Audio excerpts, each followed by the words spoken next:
तो दोस्तों स्वागत है आपका फिर से हमारे एक और एक्सप्लेनेशन वीडियो में। तो आज हम बात करेंगे जुजुत्सु काइसन सीजन 2 के एपिसोड 4 के बारे में।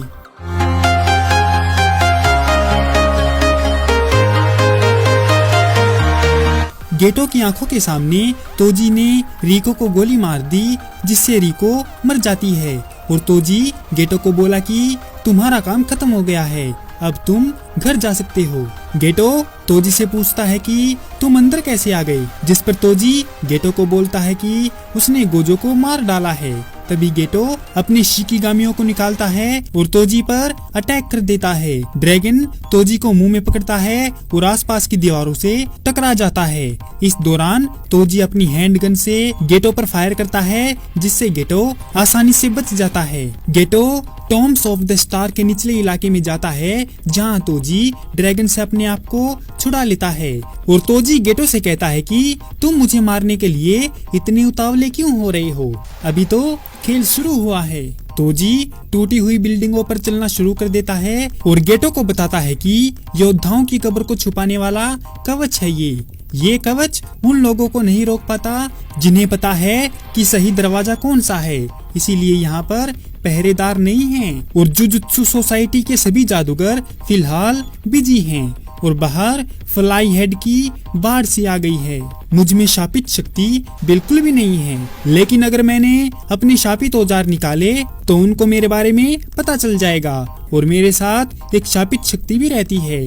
मेरे सभी औजार उसी में तो रहते हैं। इस शापित शक्ति की वजह से जादूगरों को मेरे बारे में पता ना चले, इसीलिए मैं इसको बहुत छोटा करके अपने मुंह में रखता हूँ और मेरे सभी हथियार इसके अंदर, और इसके मेरे अंदर होने की वजह से मैं हर एक कवच को पार कर जाता हूँ। तोजी गेटो को अपनी तकनीक के बारे में बताता रहता है ताकि उसकी शापित तकनीक बताने के बाद और भी ज्यादा ताकतवर हो जाए, जिस पर गेटो कहता है कि मुझे ये सब नहीं जानना, मुझे ये बताओ तुम्हें कैसे पता चला कि अंदर आने के लिए कौन सा दरवाजा सही है और वो महिला वो कहाँ है जो तुम्हारे साथ वहाँ पर थी। तोजी बताता है कि एक इंसान के पैरों के निशान स्मेल छोड़ते हैं, इसीलिए मैं अंदर आ पाया। और रही उस महिला की बात, तो वो मरे या जिए मुझे घंटा फर्क नहीं पड़ता। तभी गुस्सा होकर गेटो ने रेनबो ड्रैगन को फिर से भेजा और वो तोजी को आसमान में ले गया और गेटो उस पर कई सारी शापित आत्मा प्रोजेक्टाइल से अटैक करता है, लेकिन तोजी ने एक के बाद एक सभी प्रोजेक्टाइल को हटा दिया और एक ही अटैक में रेनबो ड्रैगन को बीच से चीर दिया। इसके बाद तोजी गेटो के सामने आकर खड़ा हो जाता है तो कुचिसाके ओना, जो कि एक जापान की मशहूर कैंची वाली भूतनी है, वो तोजी को अपने सिंपल डोमेन में फंसा लेती है और तोजी से पूछती है कि क्या मैं सुंदर हूँ? जिस पर तोजी जवाब देता है कि मुझे तुम जैसी लड़कियां ना तो पसंद हैं और ना ही मैं कोई भाव देता हूँ। इतना सुनते ही कुचिसाके ओना तोजी पर अपनी कैंचियों से अटैक कर देती है, लेकिन तोजी आराम से उसका डोमेन तोड़ देता है। तभी पीछे से गेटो तोजी की शापित शक्ति को अपने कर्स मैनिपुलेशन से खुद में सोखने की कोशिश करता है। एक बात और, गेटो किसी शापित शक्ति को तब तक नहीं सोखता जब तक कि वो शापित शक्ति उससे 2 दर्जे के नीचे की ना हो। गेटो कर्स को सोखने ही वाला था कि तोजी उसे एक झटका देता है और अपनी वेपन चेंज करके गेटो को गाजर मूली की तरह काट डालता है और ऊपर से एक जबरदस्त किक भी मारता है। एक जानलेवा किक के साथ लड़ाई खत्म करता है। उनकी लड़ाई की वजह से वो स्टेज टूटकर नीचे गिर जाता है। तोजी गेटो को जानबूझकर जिंदा छोड़ देता है, क्योंकि गेटो शिकिगामी यूजर नहीं है, कर्स मैनिपुलेशन यूजर है, जो कि काफी अनोखी तकनीक है। और तोजी जानता है कि अगर गेटो मर गया तो उसके द्वारा एब्जॉर्ब की गई शापित आत्माओं का क्या होगा। जाने से पहले तोजी गेटो का मजाक उड़ाता है और कहता है कि तुम सबकी इतनी सारी कोशिशों के बावजूद तुम सब जादूगर मुझे एक अकेले को नहीं हरा सके, जो जुजुत्सु का इस्तेमाल बिल्कुल भी नहीं जानता। तभी तोजी मेगुमी को याद करके बोला कि एक अनोखी शक्ति है जिसका नाम मैंने मेगुमी रखा है। तभी अचानक गोजो के हाथ में कुछ हलचल होती है। तोजी रिको की बॉडी को टाइम वेसल एसोसिएशन और उनके रिप्रेजेंटेटिव शिगेरू सोनोडा को देता है। शिगेरू रिको के मर्डर से सेटिस्फाइड है। वह तोजी को उसकी पेमेंट और साथ में बोनस देने की बात करता है। और कहता है कि उन्हें सच में टेंगिन के साथ इस फ्यूजन को रोकना जरूरी था। शिगेरू उन्हें बताता है कि ये ग्रुप हाइएनेरा में बना था जब टेंगिन सर बुनियादी उसूलों के बारे में सिखाते थे और जापान में बुद्धिज्म तेजी से फैल रहा था। तब ये टीवीए ग्रुप बना और हमने तय किया कि हम कभी भी जादूगर नहीं बनेंगे। हम लोग जुजुत्सु सोर्सरर का कुछ नहीं बिगाड़ सकते, लेकिन अब ये गंदगी टेंगिन सर से नहीं जुड़ेगी। इतना बोलकर शिगेरू रिको को उठाकर चला जाता है और तोजी उसे पागल समझता है। रिप्रेजेंटेटिव के कमरे से बाहर निकलते ही तोजी शियुकोन के साथ चला जाता है। बाहर निकलते समय तोजी उनके मिशन के बारे में कुछ सवाल पूछता है, ज्यादातर ओकिनावा की सिचुएशन के बारे में। तोजी शियू को अपनी नई पेमेंट के पैसों का इस्तेमाल करके अच्छे से रेस्टोरेंट में खाना खाने के लिए इनवाइट करता है, लेकिन शियू मना कर देता है और यह कहते हुए चला जाता है कि वह केवल काम या नरक में तोजी के साथ जुड़ेगा। तोजी वहां से जाने लगता है, तभी अचानक उसका सामना किसी से होता है।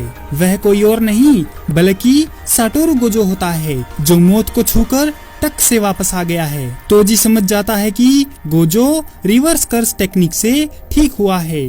गोजो तोजी को कहता है कि जब तुमने मुझ पर वार किया था तो मैंने काउंटर अटैक ना करके अपनी सारी ताकत आरसीटी में लगाई और तब तुमने मेरा सर भी नहीं काटा था और ना ही शापित औजार इस्तेमाल किया। अगर तुम ऐसा कर देते तो मुझे मार सकते थे।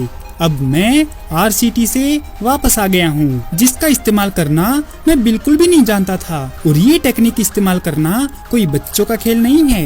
अब तुम हारने वाले हो। तोजी नोटिस करता है कि गोजो अब बिल्कुल ही पावर के नशे में पागल हो गया है। तोजी बोला कि तुम गलत हो, अभी तो खेल शुरू ही हुआ है।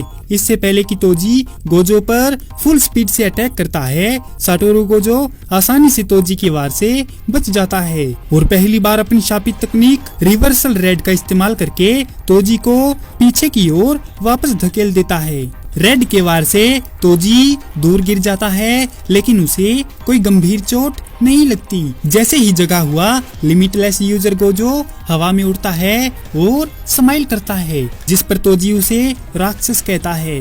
तोजी उठता है और गोजो की टेक्निक रिवर्सल रेड, ब्लू और लिमिटलेस को एनालिसिस करता है। तोजी 1000 मील की चेन जोड़ता है और उसे घुमाता है और गोजो से लड़ने के लिए रेडी हो जाता है। तोजी ऊपर देखता है और गोजो की नजर से नजर मिलाता है और एक पल के लिए कंफ्यूज होता है, क्योंकि उसे लगता है कि कुछ गड़बड़ है।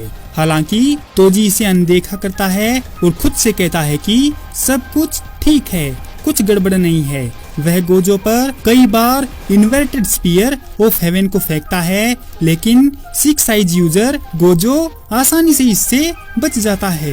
गोजो रिको को याद करता है और रिको की मौत पर दुखी न होने के लिए माफी मांगता है। वो केवल उस ऊंचाई को महसूस कर सकता है जहां वो इस समय पर है और वह अमेजिंग फील कर रहा है। तोजी की ओर पोज देते हुए और नीचे देखते हुए गोजो पूरे कॉन्फिडेंस के साथ अनाउंस करता है कि पूरी दुनिया में सिर्फ वही है जो सबसे अलग है। किसी भी क्लैन में कोई भी टेक्निक हो वो दूसरे को पता चल ही जाती है। हालांकि एक टेक्निक है जो गोजो क्लैन में भी बहुत कम लोगों को पता है। तोजी जेनिन क्लैन से है, इसीलिए वो लिमिटलेस की एबिलिटीज को जानता है। एक ही शॉट में गोजो ने तोजी को शक्तिशाली इमेजिनरी टेक्निक पर्पल के इस्तेमाल से हरा दिया।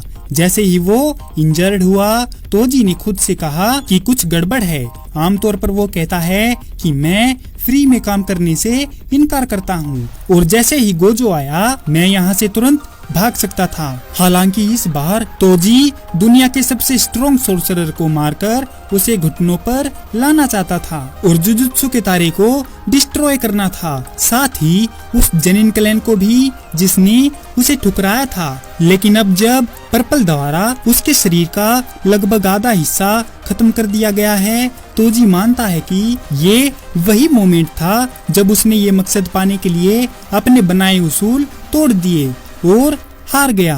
तभी गोजो उससे पूछता है कि तुम्हारी कोई आखिरी ख्वाहिश हो तो बता दो। पहले तो तोजी कहता है कि उसके पास कुछ नहीं है, फिर तोजी मेगुमी के बारे में सोचता है और बताता है कि उसके बच्चे को 2 या 3 साल में जनिन क्लैन को बेच दिया जाएगा। अगर उसे बचा सकते हो तो बचा लो। इसके बाद शोको की हेल्प से ठीक हो चुका गेटो तोजी की शापित आत्मा को ढूंढ लेता है और कंज्यूम कर लेता है और गोजो के पास पहुंचकर गेटो ये देखकर हैरान हो जाता है कि गोजो टाइम वेसल एसोसिएशन से रिको की बॉडी ढूंढ लेता है। वह ये देखकर और भी हैरान हो जाता है कि गोजो अभी भी जिंदा है और पूछता है कि क्या हुआ। गोजो रिको की मौत की जिम्मेदारी लेता है और गेटो से पूछता है कि क्या उन्हें रिको की मौत का जश्न मनाने वाले सभी नॉन सोर्सरर को मार देना चाहिए। गेटो कहता है कि इसका कोई फायदा नहीं है क्योंकि TVA जल्दी खत्म हो जाएगी और गोजो पूछता है कि क्या इसमें भी कोई फायदा होना जरूरी है। इतना बोलकर गोजो बाहर निकल जाता है। नॉन सोर्सरर से घिरे हुए गेटो ने धीमी आवाज में कहा कि फायदा होना जरूरी है, खासकर एक जुजुत्सु जादूगर के लिए। यहाँ से हम गेटो की बातें और शैडो को देखकर ये बात नोटिस कर सकते हैं कि गेटो इविल बन गया है। इसी के साथ ये एपिसोड यहीं पर खत्म हो जाता है।